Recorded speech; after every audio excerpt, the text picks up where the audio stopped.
I'm a huge fan.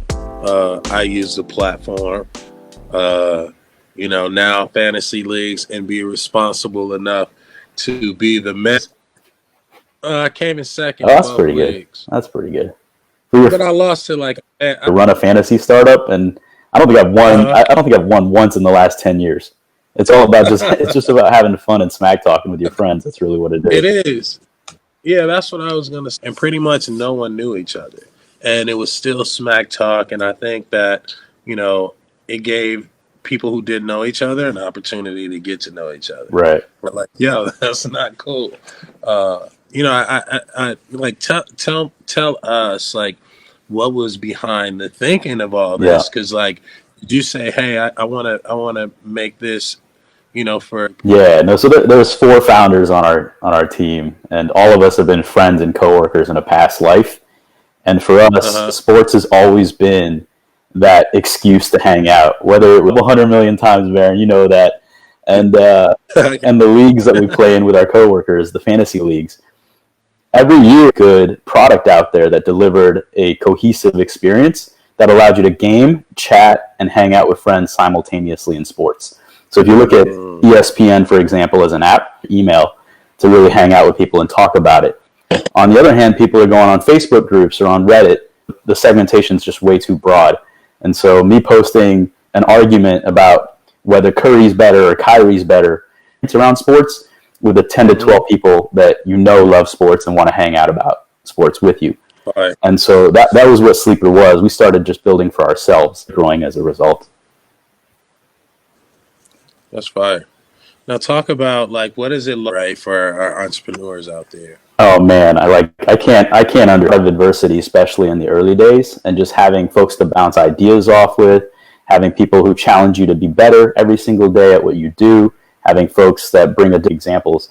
My background's in finance and tech, so I'm not a technical CTO. Similar to in basketball, you have a point guard who's running, the court and like assisting and setting people up. The team that really allows us to kind of execute as a better over again until you succeed. And when you fail alone, it's really hard to work. When you fail together, you lift each other up together. And even beyond that, it's not even just about the co-founders. I'm super, super fortunate that we've hired an extremely for what it is. Role some of the kind of like what would you say are the core values of business? That's a great question. And so we actually have a culture deck that we send out to everybody who joins our team. And some of the highlights of that are really trust in the intent of the people around you.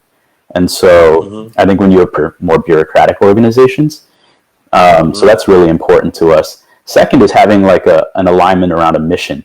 And so you can do a lot in sports. You could be a betting company, you could be a streaming company, you could be a content company. Our Northern Light is how do we make sports more accessible and more fun with casuals and friends.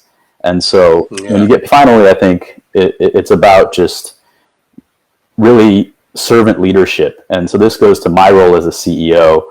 And the thing we've done is we've just tried to hire people smarter than ourselves. And everybody on my team brings something unique to the table. And so my job, I joke around about it, but it's like I define my role as taking out the trash and opening doors and doing whatever it takes to let my team succeed and do what they do. And so being a servant leader means pouring coffee in the morning, checking in on folks throughout the course of the day, see how they're feeling, and really just letting them operate and do what they do well. Like our designers don't really need me to jump in and provide, granular design feedback because they're empowered to go and create something special. Our engineers are creating games without me actually telling them to do it. So we had a March Madness game that was launched that wasn't even on the roadmap this year because our team wanted to build it. And so if you can create a culture like that, I think it's really helpful because you move a lot faster. And if it was about me or my ideas or our leadership team's ideas, I think we'd be holding ourselves back and we'd be holding our team back because questions here. Yep. We want to get into actually, what is your favorite sports teams?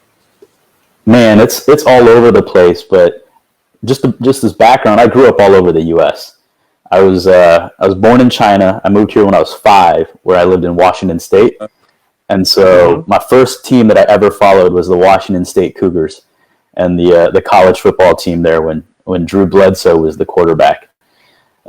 Team that I followed, and then we moved to Michigan, and I picked up hockey and started following the Red Wings, and then moved over to New York and started watching the Yankees. Never really following the Yankees, but that's when I picked up baseball.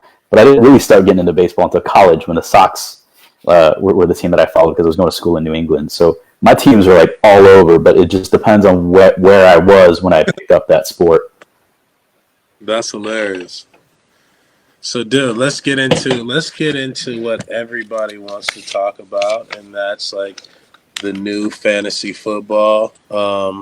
Is there any advice you can give, knowing that Tom Brady was happening with Brady, was happening with Gurley, Past 10 years, right? You're not that good. I'm not as an expert.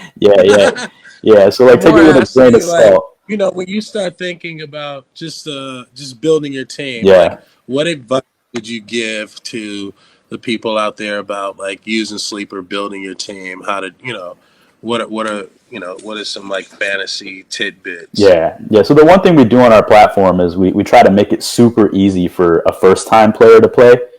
And it takes like 30 seconds to set up a league. And we've actually provided a lot of contextual information into it to help you make decisions on who to draft and who to start, including ranking lists, trending players. And so don't be intimidated if this is your first time playing. Just to pick up the Sleeper app, I got to plug it somehow and try it out this year. But for me, if I was to get tactical advice, I would say it's usually wise to get one of the top running backs if you have an early pick. And also, like, the leagues are won really in the later rounds when you pick up sleepers, and that's why sleeper is core to our name. We're a company that's an underdog taking on giants in sports, but in fantasy, the sleeper is also the one that wins you your league. And so, do your research and find out who's going to be that breakthrough player this year that you might be able to get in round 10, 11, 12 that somebody else might have missed or not seen. And so that's really. But if he gets picked up and you got him in like the 10th or 11th round, that could automatically win you your league. So it's high risk, high reward gambles at the very end of the end of the draft.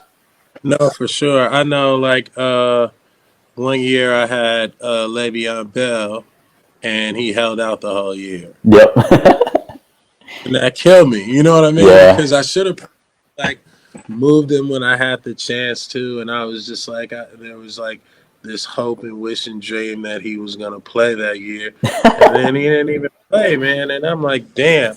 But like, even on the app, it's like you got it where you can search, you can find those sleepers. Yep. You have like players ranked. So like on Sleeper, I would say to the people out there, like, don't be intimidated downloading it because it's easy to explain. It's easy to manage through.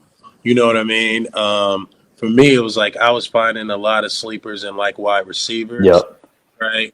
I found a couple cool running backs towards the end of the season that, like when some of the main players get hurt, right? Or some of the times a good player can be on a bad team. Yeah, if that makes sense. For sure. There's quite a few of those, and I'm going to let everybody in on a little secret, and this is like a publicly known secret, so it's not that much of a secret, but fantasy football is a crapshoot. There's you could do all the research and the much about, winning your league. Just enjoy the experience, because at the end of the day, it isn't even about the stats. It's about just being able to hang out a little bit of time, doing a minimal amount of research. You'll still have just as good a chance to win the league as anybody else, all said and done. And as a matter of fact, if you focus more on that's not even. I mean, that's not everybody wants to win though. Yeah. Of course. That's not great advice. It's like the people out here, they want to win. Like nobody who joins a fantasy football team, is not playing to win. Even if you're casually playing, you're still trying to win. I think the great thing about Sleeper is like you get so entrenched in the conversation but everybody trying to win, Oh right? yeah, for sure. Everybody wants to win. I want to win. Especially if you have one of Give me those some leagues. advice. I want to win. So we've got like a couple leagues where we play for like a little bit of money here and there, nothing life changing. But the ones that are the ones that I want to win the most are the ones that have penalties, right? So if you lose, you got to do something crazy stupid, walk down the Las Vegas Strip because he lost our league, and it's those leagues that really bring out like the true fire I and the like that. competition between people. I like that. Now, can people do people gamble or do they like bet almost like fantasy pool on sleeper? Can you do that? They don't do it on Sleeper, but most every fantasy league has like a $10 to $20 buy-in that they just settle kind of off the platform. At the end of the day, I think building a diehard betting product actually drives wedges between families and actually breaks up relationships. Whereas what we're trying to build is something that's fun, that's casual, that you don't really actually have to like mortgage your home to participate in. If you want to bet with friends, you can, but that's up to you. And it's just as competitive. Yeah, it's great.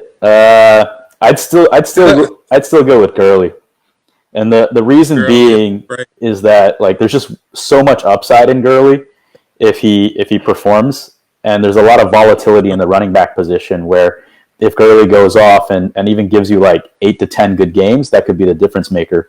Whereas in the quarterback position, it's really deep.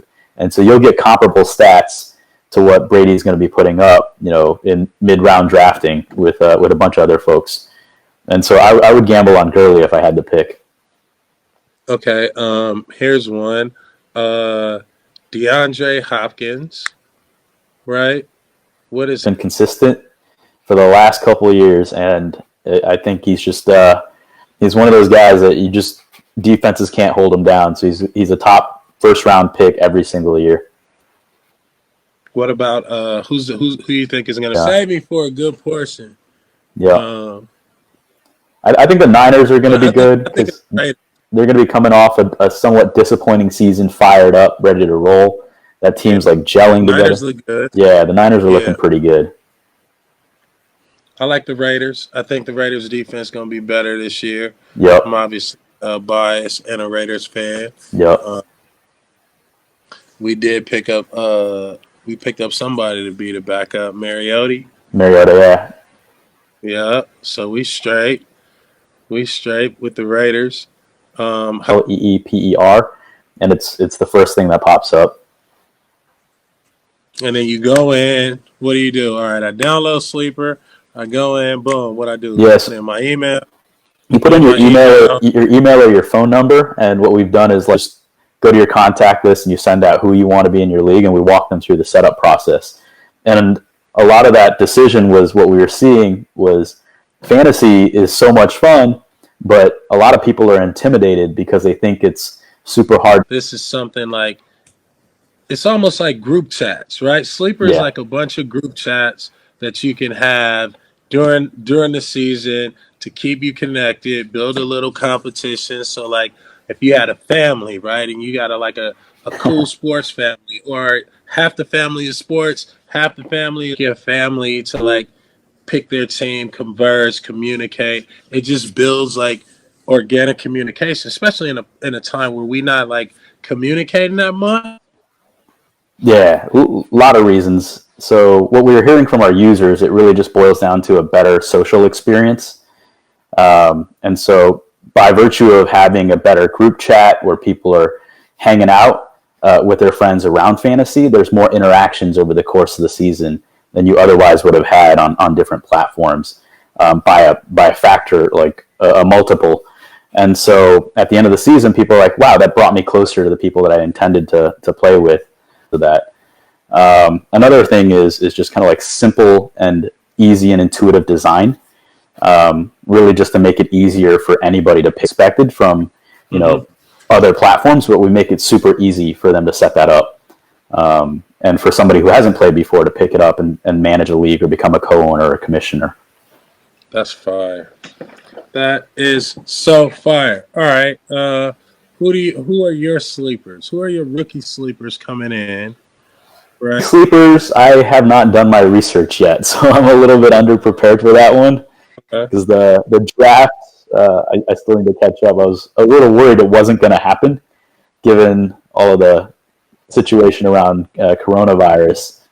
So I'll need to do a little bit more research there. But free agents, I would say still Antonio get them for like really, really good value.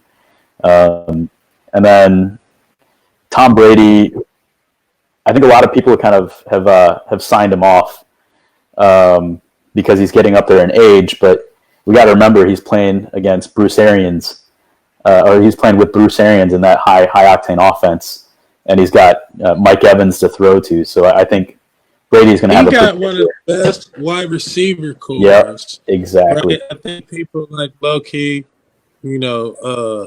sleeping on Brady, right? Exactly. I would say for me next year, I think James Conner is going to have a big year.